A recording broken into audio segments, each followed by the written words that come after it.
Jensen is a very bubbly 5-year-old little boy. He's very, very willful, determined, likes to be involved in absolutely everything.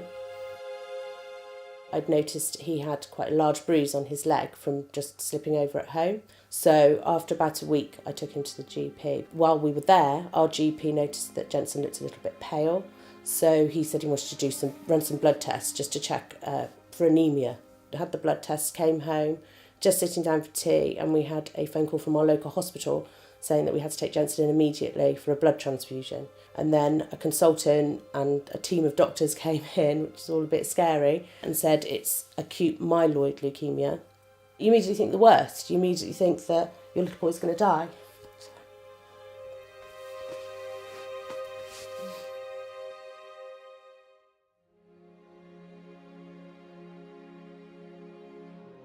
You don't expect your child to get cancer. I've never read up on the symptoms of leukemia, and even if I had, to be honest, Jensen didn't really have any.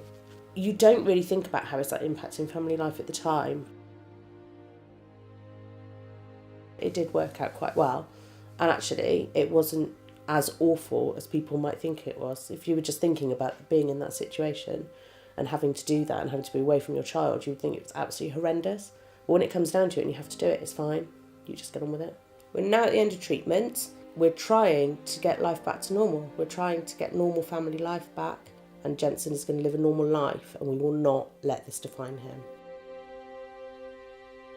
Hugo is quite shy, quite sensitive, but he's very loving, very affectionate, quite cheeky. He's been growing in confidence. Well, since he's been diagnosed, really, his confidence has gone up.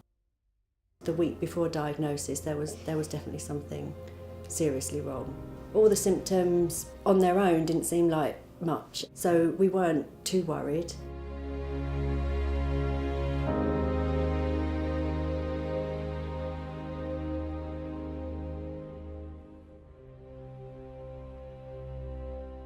Although the hospital appointments, the blood tests, the medication now have become part of our lives, I think there's a future that we imagined we'd have that's now changed. So sometimes it feels that our lives are on hold.